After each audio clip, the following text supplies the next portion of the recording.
안녕하세요. 오늘 발표를 맡은 모아소프트의 이한석 선임입니다. 오늘은 와이어리스 인사이트를 활용한 지능형 반사면, IRS 기반 전파 환경 제어와 통신 환경 분석 방법에 대해 말씀드리겠습니다. 최근 통신 시스템에는 기지국의 성능을 높이는 것뿐만 아니라 전파가 전달되는 환경 자체를 제어하려는 연구가 활발하게 진행되고 있습니다. 그 대표적인 기술이 바로 IRS, 즉 지능형 반사면입니다. 오늘 발표에서는 IRS의 기본 개념부터 시작해서 와이어리스 인사이트에서 이를 EES라는 모델로 어떻게 구현하고 어떤 결과를 확인해야 되는지까지 순서대로 살펴보도록 하겠습니다. 오늘 내용은 크게 6부분으로 구성했습니다. 먼저 전파 환경 제어가 왜 필요한지 살펴보고 IRS의 개념과 관련 용어를 정리하겠습니다. 그 다음 와이어리스 인사이트를 이용한 IRS 또는 EES 해석 절차와 주요 분석 지표를 설명드리겠습니다. 마지막으로 실제 설정 화면과 예제 해석 결과를 살펴본 뒤 전체 내용을 정리하도록 하겠습니다. 먼저 첫 번째로 왜 통신 환경을 단순히 분석하는 것에서 그치지 않고 전파 환경 자체를 제어해야 되는지부터 말씀드리겠습니다. 통신 품질은 통신 출력이나 안테나 성능만으로 결정되지 않습니다. 도심이나 실내에서는 건물, 벽, 구조물, 지형이 전파를 막거나 여러 방향으로 산란시키기 때문에 특정 위치에서 수신 전력이 급격히 낮아질 수 있습니다. 오른쪽 위 그림처럼 기지국과 단말 사이의 직접 경로가 건물에 의해 차단되면 논 LOS 환경이 되고 건물 뒤편에는 통신이 불안정한 음영 지역이 생깁니다. 특히 밀리미터 웨이브와 같은 고주파 대역은 대역폭 측면에서는 유리하지만 직진성이 강하고 차폐에 민감해서 이러한 문제가 더 크게 나타납니다. 물론 기지국을 추가하거나 중계기를 설치하고 출력을 높이는 방법도 있습니다. 다만 이는 비용과 설치 공간, 전력 소모, 그리고 간섭 측면에 제약이 있습니다. 그래서 아래 그림처럼 반사면을 이용해서 기지국에서의 이제 IRS를 거쳐 단말로 이어지는 경로를 의도적으로 만들고 기존의 신호가 약했던 영역까지 전파를 전달하는 전파 환경 제어가 필요합니다. 그렇다면 전파 경로를 의도적으로 만들어주는 지능형 반사면 IRS가 무엇인지 조금 더 구체적으로 보겠습니다. IRS는 발사되는 전파에 대해 표면의 전자기적 응답을 조절해서 반사나 산란 방향을 제어하는 기술입니다. 여기서 지능형이라는 표현은 표면이 들어오는 전파를 원하는 방향으로 유도할 수 있도록 응답을 제어한다는 의미로 이해하시면 됩니다. 일반 벽이나 금속판은 입사각과 표면 형상에 따라 정해진 방향으로 자연스럽게 반사합니다. 반면 IRS는 표면을 구성하는 요소의 위상이나 반사 특성을 조절해서 특정 단말이나 음영 지역 쪽으로 에너지가 모이도록 설계할 수 있습니다. 따라서 IRS는 단순한 반사판이라기보다 통신 성능을 개선하기 위한 전파 경로 제어 표면이라고 보는 것이 적절합니다. 기본 개념은 신호를 생성하는 것보다 기존 전파가 이동하는 경로를 더 유리하게 바꾸는 데 있습니다. 이 슬라이드는 IRS 적용 전후의 변화를 개념적으로 보여주는 장표입니다. 왼쪽에서는 건물 때문에 기지국과 단말 사이에 직접 경로가 차단되어 있습니다. 이 상태에서는 단말이 약한 회절파나 반사파에 의존하게 되고 수신 전력이 낮아집니다. 가운데처럼 건물 외벽이나 교차로 코너에 IRS를 배치하면 기지국 신호가 IRS를 거쳐 단말로 전달되는 우회 경로를 형성할 수 있습니다. 그리고 오른쪽 그림처럼 음영 지역의 수신 전력이 개선되고 통신이 가능한 커버리지 영역이 확장될 수 있습니다. 다만 IRS를 설치한다고 해서 항상 효과가 발생하는 것은 아닙니다. 먼저 기지국 신호가 IRS 위치까지 충분히 도달해야 하고 IRS에서 목표 단말이나 목표 영역으로 반사 경로가 형성되어야 합니다. 따라서 IRS의 위치와 방향, 그리고 크기를 결정할 때는 이 두 구간을 함께 확인해야 합니다. 이 분야를 처음 접하면 IRS, RIS, EES처럼 비슷한 용어가 함께 나와서 혼동될 수 있습니다. 먼저 IRS는 통신 응용 관점에서 반사 경로를 만들어내는 이제 링크와 커버리지를 개선한다는 의미가 강조되는 표현이고, RIS는 표면에 응답을 재구성할 수 있다는 점을 더 넓게 표현한 용어입니다. 그리고 EES는 전자기적으로 설계된 표면을 해석 모델 관점에서 부르는 표현입니다. 와이어리스 인사이트에서는 이러한 표면과 전파의 상호작용을 모델링할 때 EES라는 용어를 사용합니다. 세 용어가 완전히 다른 기술을 뜻한다기보다 통신 응용 재구성 기능, 전자기 해석 중 어느 관점을 강조하느냐에 따라 표현이 달라진다고 보시면 됩니다. 표로 다시 정리하면 IRS는 통신 응용에서 반사경로 형성과 커버리지 개선을 설명할 때 가장 익숙한 대표 용어입니다. RIS는 표면 응답을 재구성해 스마트 전파 환경을 만든다는 의미가 강조되고, EES는 전자기 특성과 RF 상호작용을 시뮬레이션하는 모델링 용어에 가깝습니다. 오늘 발표에서는 전체 기술을 설명할 때는 IRS라는 표현을 자주 하고, 와이어리스 인사이트의 실제 모델이나 해석 절차를 설명할 때는 IRS와 EES를 함께 표기하겠습니다. 이제부터는 와이어리스 인사이트에서 IRS, EES의 효과를 실제로 분석하는 절차를 단계별로 살펴보겠습니다. 전체 해석 절차는 7단계로 볼 수 있습니다. 첫 번째는 건물, 실내 구조, 지형을 포함한 이제 3D 환경 모델을 구성하는 단계입니다. 두 번째는 콘크리트나 유리, 금속, 지면과 같은 재질과 전파 환경 조건을 설정합니다. 세 번째는 기지국과 단말의 위치, 주파수, 출력, 안테나 패턴을 정의합니다. 네 번째로 건물 외벽이나 실내 벽면, 교차로 코너 등에 IRS, EES 반사면을 배치합니다. 다섯 번째는 레이트레이싱을 수행해서 직접파와 반사파, 토가파, 회절파, 산란파와 함께 IRS를 경료하는 경로를 계산합니다. 여섯 번째는 수신 전력, 경로 손실, 커버리지, 레이 패스, 그리고 다중 경로와 같은 결과를 분석을 합니다.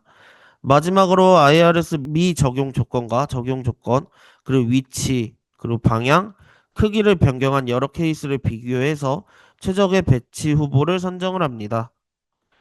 우선 첫 번째 단계는 3차원 환경 모델 구성입니다. 도심 환경이라면 건물과 도로, 지형을 모델링하고, 실내라면은 벽체와 문, 창문, 천장 등을 구성합니다.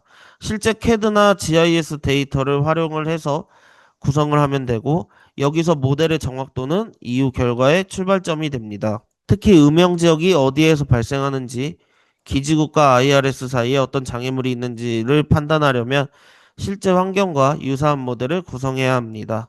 다만 모든 작은 구조물을 무조건 세밀하게 모델링하는 것보다는 분석 목적과 주파수 대역에 따라 주요 전파 차폐 구조물을 우선 반영하는 것이 가장 효율적입니다.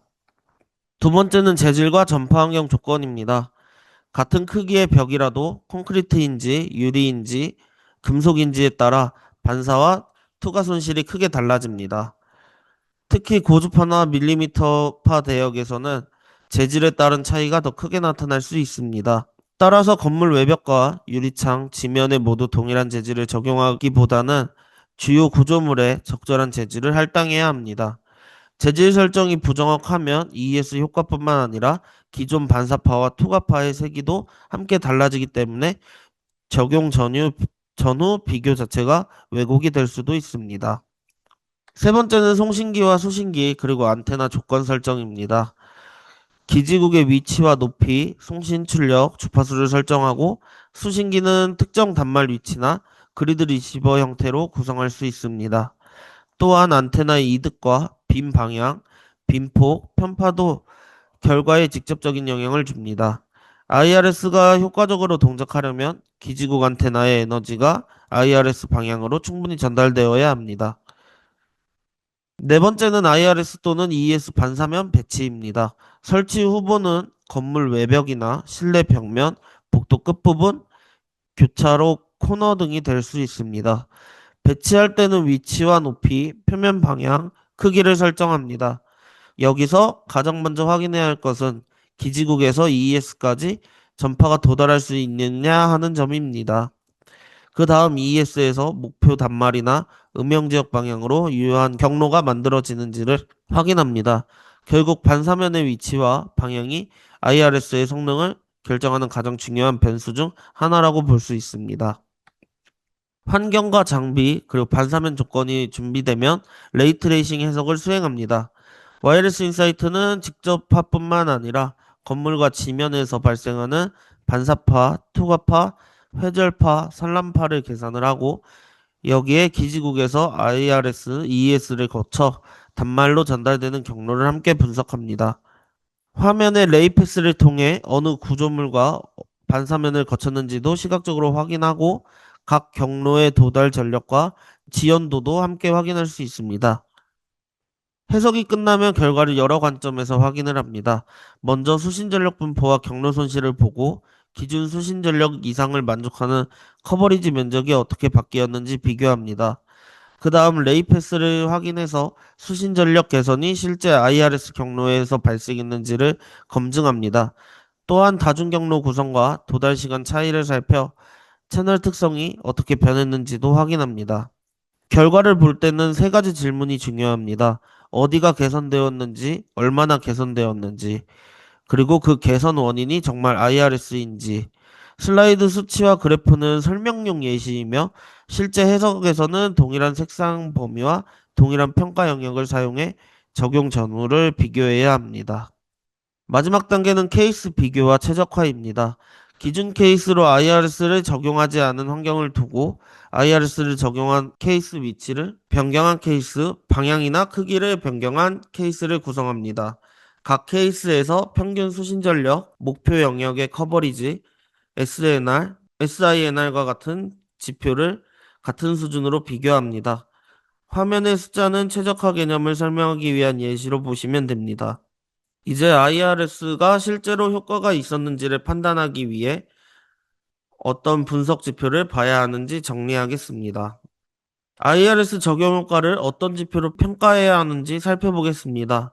대표적인 지표는 수신 전력, 경로 손실, 커버리지, 전파 경로, 다중 경로, 지연 확산, SNR과 SINR입니다. 이 모든 지표를 항상 동일한 비중으로 볼 필요는 없습니다. 초기 검토 단계에서는 수신 전력과 커버리지, 그리고 레이패스를 먼저 확인하는 것이 좋습니다. 그 다음 통신 품질을 좀 더 구체적으로 평가할 때 경로 손실, 다중 경로, 지연 확산, 그리고 SNR과 SINR을 추가로 분석합니다. 첫 번째 지표는 수신전력입니다. 수신전력은 단말 또는 수신 지점에서 실제로 수신되는 신호의 세기이며 와이어리스 인사이트에서는 일반적으로 dBm 단위로 확인을 합니다. IRS의 효과를 가장 직관적으로 보여주는 지표이고 왼쪽처럼 IRS가 없을 때 음영 지역의 수신 전력이 낮게 나타났다면 IRS 적용 후 오른쪽과 같이 해당 영역의 수신 전력이 증가하는지를 비교합니다. 다만 특정한 지점의 값만 보는 것보다는 목표 영역의 전체 평균값이나 하위 구간 값을 함께 확인하는 것이 좋습니다. 두 번째는 경로 손실입니다. 경로 손실은 송신기에서 방사된 전파가 수신기까지 전달되는 과정에서 얼마나 감쇄되었는지를 나타납니다. 경로 손실이 작을수록 일반적으로 더 강한 신호를 받을 수 있습니다. IRS를 적용을 하면 새로운 반사 경로가 만들어지지만 이 경로는 기존 직접 경로보다 길어질 수도 있고 EES에서의 반사 손실도 포함이 됩니다. 세 번째는 커버리지입니다. 커버리지는 특정 기준 이상의 수신 전력을 만족하는 영역입니다. 예를 들어 통신 가능 수준을 마이너스 90dBm으로 설정을 했다면 수신 전력이 마이너스 90dBm 이상인 영역을 커버리지로 정의할 수 있습니다. IRS 적용 전후에 이 기준을 만족하는 면적이 얼마나 증가했는지 비교하면 효과를 면적 기준으로 표현할 수가 있습니다. 네 번째는 전파 경로입니다. IRS 분석에서는 이 레이패스 확인이 특히 중요합니다. 수신 전력이 증가했다 해도 그 원인이 반드시 IRS 때문이라고 단정할 수는 없습니다. 일반 건물 반사나 회절 경로가 우연히 강해졌을 수도 있기 때문입니다. 따라서 기지국에서 ES로 들어가고 ES에서 다시 단말로 전달되는 경로가 실제로 생성이 되었는지를 확인해야 합니다. 다섯 번째는 다중 경로입니다. 도심이나 실내에서는 하나의 송신 신호가 여러 반사와 회절 경로를 통해 수신기에 도달합니다. IRS를 설치를 하면 기존 경로에 새로운 반사 경로가 추가됩니다. 이 경로가 기존 신호보다 강하다면 수신 전력을 개선할 수 있습니다. 하지만 여러 경로의 위상 관계에 따라 특정 위치에서는 신호가 보강될 수 있고 반대로 상쇄될 수도 있습니다. 따라서 경로의 개수가 늘었다는 것만으로 성능 향상을 판단하기보다는 각 경로의 세기와 지연을 함께 확인해야 합니다. 여섯 번째는 지연 확산입니다. 다중 경로의 신호들은 경로의 길이가 서로 다르기 때문에 수신기에 도달하는 시간이 달라집니다. IRS의 경로가 추가되면 수신 전력은 증가하지만 경로가 길어지면서 신호의 도달 시간이 늦어질 수 있습니다.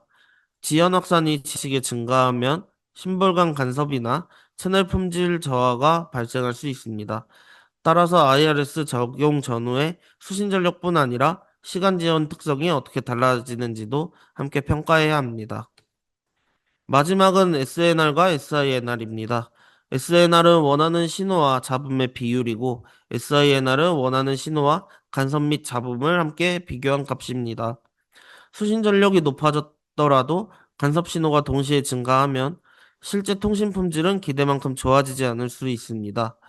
특히 여러 기지국이나 송신기가 존재하는 환경에서 SINR이 더 중요한 지표가 될 수 있습니다. 따라서 최종 성능 평가는 수신 전력 증가뿐만 아니라 SNR이나 SINR이 함께 개선되었는지 확인하는 것이 바람직합니다. 이제 실제 와이어리스 인사이트 설정 화면을 살펴보도록 하겠습니다.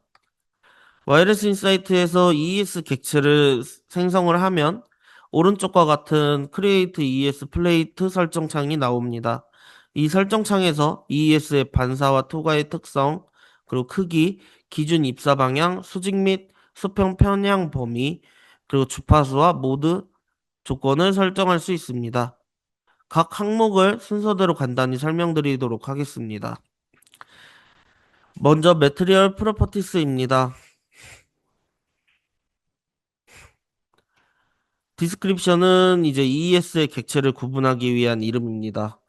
리플렉션은 이제 입사 전개에 대한 반사 전개의 비율을 얘기를 하고 예제에서는 0.707로 설정되어 있습니다.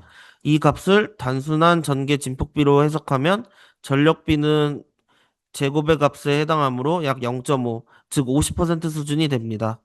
트랜스미션은 ES를 통과하는 전개의 비율입니다. 현재 값이 0이므로 투과 성분은 없고 반사형 ES로 설정이 되어 있습니다. 다음은 도메이넌트 인시던트 앵글입니다. 이 항목은 ES가 기준으로 삼는 대표 입사 방향을 설정합니다. 버티컬은 수직 평면의 입사각이고 호라이즌털은 수평 방면의 입사각입니다. 쉽게 말하면 송신기에서 ES로 들어오는 전파가 어느 방향에서 입사하는지를 정의하는 값입니다. 이 값은 ES가 전파를 보내려고 하는 목표 각도와는 구분해야 합니다. 입사각은 기지국에서 ES 방향으로 들어오는 방향이고 뒤에서 설명할 디프렉션은 ES에서 나가는 방향의 편향 범위입니다. 따라서 실제 설정에서는 송신기와 ES의 중심 위치, 그리고 ES 표면의 법선 방향을 기준으로 입사각을 산정해야 합니다. 다음은 수직 평면의 편향 설정입니다. 탑 디프렉션은 위쪽으로 전파를 편향시키는 범위이고, 바텀 디프렉션은 아래쪽 방향으로 편향시키는 범위입니다. 예를 들어 ES가 건물 중간 높이에 설치되어 있고, 지상 보행자 영역이나 도로 쪽으로 전파를 보내야 한다면 아래쪽 편향을 설정할 수가 있습니다. 반대로 상층부나 높은 위치의 수신 영역을 목표한다면 위쪽 편향을 사용할 수가 있습니다. 다음은 수평 평면의 편향 설정입니다. 레프트 디프렉션은 왼쪽 방향, 라이트 디프렉션은 오른쪽 방향의 편향 범위를 의미합니다. 현재 예제에서는 좌우로 각각 45도씩 설정되어 있습니다. 따라서 기준 방향을 중심으로 왼쪽 45도, 오른쪽 45도, 전체적으로 약 90도 수평 범위의 전파를 분산시키는 설정으로 볼 수 있습니다. 각도를 크게 하면 더 넓은 영역을 커버할 수 있지만 동일한 반사 에너지가 넓은 범위로 분산되기 때문에 특정 지점의 신호 세기는 낮아질 수 있습니다. 지오메트리에서는 ES 플레이트의 실제 크기를 설정합니다. 하잇은 이제 세로 길이, 위드스는 가로 길이입니다. 현재 예제는 4m 곱하기 4m 크기로 설정되어 있습니다. 일반적으로 ES의 크기가 커질수록 더 많은 입사 전력을 받을 수 있고 재방사되는 에너지도 증가할 수 있습니다. 다만 크기만 크게 한다고 항상 성능이 좋아지는 것은 아닙니다. 기지국 신호가 실제로 조사되는 위치에 설치되어야 하고 표면 방향도 적절해야 합니다. 어드밴스드 세팅에서는 ES의 주파수와 모드 조건을 설정합니다. 센터 프리퀀시는 ES가 설계된 중심 주파수이고 밴드위스는 유효하게 동작하는 주파수 대역폭입니다. 아래에 있는 로드폼 프로젝트 웨이브폼을 사용을 하면 프로젝트에 설정된 파형의 주파수 조건을 불러올 수 있습니다. ES의 공간 모드와 실제 해석에 적용할 주요 모드를 지정하는 항목도 밑에 마찬가지로 나와 있습니다. 이 항목들은 ES의 주파수 의존성과 고차 산란 모드를 상세하게 반영할 때 사용합니다. 이번 예제에서는 약 1km, 1km 바이 1km 크기의 도심 환경을 구성했습니다. 해석 주파수는 3.5GHz고 건물 옥상에 한 개의 송신기를 배치했습니다. 수신기는 전체 영역의 분포를 확인할 수 있도록 그리드 리시버를 사용을 했습니다. 그리고 그림에 표시된 위치에 EES를 배치한 케이스와 배치하지 않은 케이스를 각각 해석했습니다. 주요 비교 결과는 리시브드 파워 커버리지 맵입니다. 이와 같이 동일한 환경에서 동일한 송수신 조건을 유지하고 ES의 유무만으로 변경해야 ES의 적용 효과를 명확하게 비교할 수 있습니다. 이 슬라이드는 ES 설치 전후의 수신 전력 맵을 비교한 결과입니다.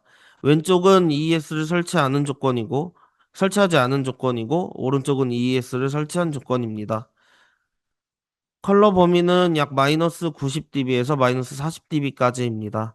전체 1km 영역을 한 화면에 표시하고 있기 때문에 전체적인 분표만 보면 크게 차이가 보이지 않을 수도 있습니다. 따라서 실제 분석에서는 ES가 설치된 주변과 목표 음영 지역을 확대해서 확인하는 것이 가장 좋습니다. 또한 컬러맵만 보고 성능 향상을 판단하기보다는 목표 영역의 평균 수신 전력 변화나 특정 기준 이상의 커버리지 면적을 계산을 해야 합니다. 마지막으로 오늘 내용을 정리하도록 하겠습니다. 첫 번째로 도심과 실내, 특히 고주파 환경에서는 건물과 벽에 의해 직접파가 차단되면서 논-LOS 영역과 통신 음영 지역이 발생할 수 있습니다. 두 번째로 IRS 또는 EES는 기지국에서 반사면을 거쳐 단말로 이어지는 새로운 우회 경로를 형성함으로써 수신 전력과 커버리지를 개선을 할 수가 있습니다. 세 번째로는 와이어리스 인사이트를 활용을 하면 3차원 환경에서 EES 적용 전후의 수신 전력, 경로 손실, 커버리지, 레이 패스와 다중 경로의 특성을 정량적으로 비교할 수 있습니다. 네 번째로 IRS의 효과는 설치 위치와 방향, 크기, 입사각, 편향 범위, 주파수 조건에 따라 달라집니다. 결국 IRS는 전파 환경을 수동적으로 받아들이는 기존의 방식에서 벗어나 전파가 이동하는 경로를 직접 설계한다는 점에서 의미가 있습니다. 그리고 와이어리스 인사이트는 이러한 설계 효과를 설치 전에 검토하고 정량적으로 평가할 수 있는 유용한 해석 도구입니다.